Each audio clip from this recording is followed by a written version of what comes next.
We now want to bring in Alan Dershowitz, a Harvard law professor and author of The Case Against Impeaching Trump. Always good to have you here, Professor. Thank you so much. So just off the top, just the breaking news that came out overnight with Rudy Giuliani saying that experts think that Michael Cohen's, the tape that was recorded between him and President Trump, was altered in some way or changed. Here's what he said last night. What we're investigating is how did that happen? What actually did happen? What was eliminated? And then you've got to raise that question with every one of these tapes. How many of them did he play around with? Look, we don't know what actually happened here. None of us do. But how are you assessing this? How might this impact all of this? Well, several years ago, I represented the president of the Ukraine, who was being prosecuted based on a tape recording. And we took the tape recording and had it analyzed by experts and discovered that, in fact, it had been tampered with. Words had been shifted around to make him say things he didn't say, and he was acquitted. So I think any good lawyer always wants to have a forensic examination of the tape, particularly a tape that ends so abruptly. Was it erased? Was it stopped at a point in time in order to avoid exculpatory statements from being made?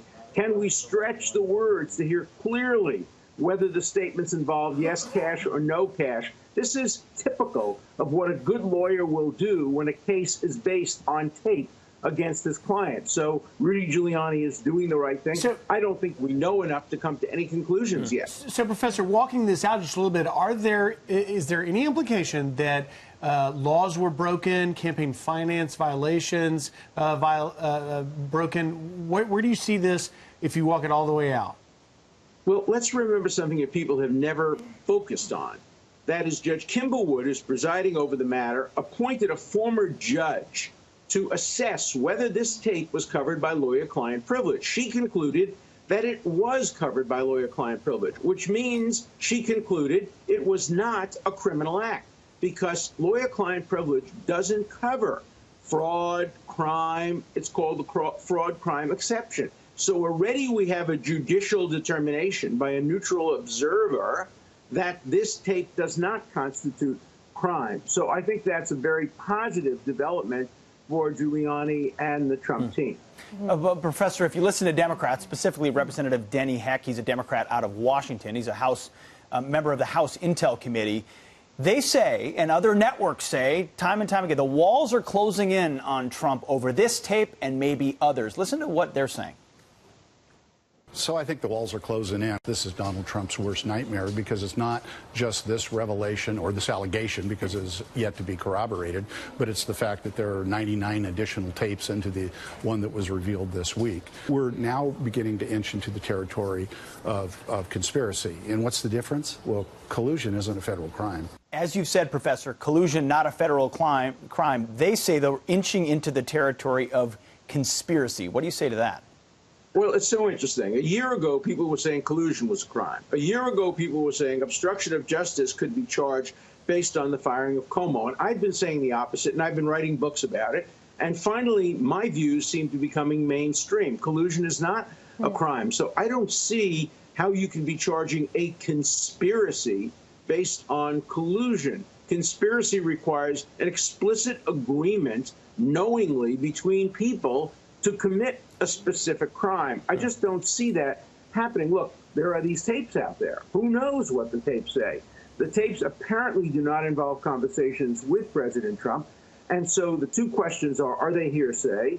And are they admissible, or do they involve lawyer-client communications? Remember that lawyer-client communications can involve conversations between a lawyer and someone else, not the client. For example, another lawyer, or a work product can involve investigations that lawyer is doing. So we're very far from seeing walls closing in based on the fact that we know there are these tapes, because we don't know their content. We don't know with whom they were involving. Are you worried about the Trump Tower meeting that Michael Cohen says that he was in the room now with the president when he heard about this infamous meeting at Trump Tower between Don Jr. and the Russians? You know, this was the president's attorney who said he would once take a bullet for Donald Trump. Obviously, he's fighting for his own life, but are you concerned about the legality of that? Because Don Jr. testified under oath in Congress that his dad didn't know about this. How serious is that? How concerned should they be? Well, first of all, I don't worry or be concerned because I'm not President Trump's lawyer. I'm just an objective observer trying to defend the civil liberties of all Americans, and the chips will have to fall where they may. But I think there are problems with the Cohen testimony. It seems that he says there were other people in the room. Let's see if there were. If there were no other people, then it becomes a credibility issue. There's also issues involving lawyer-client privilege. Did he learn that from his client?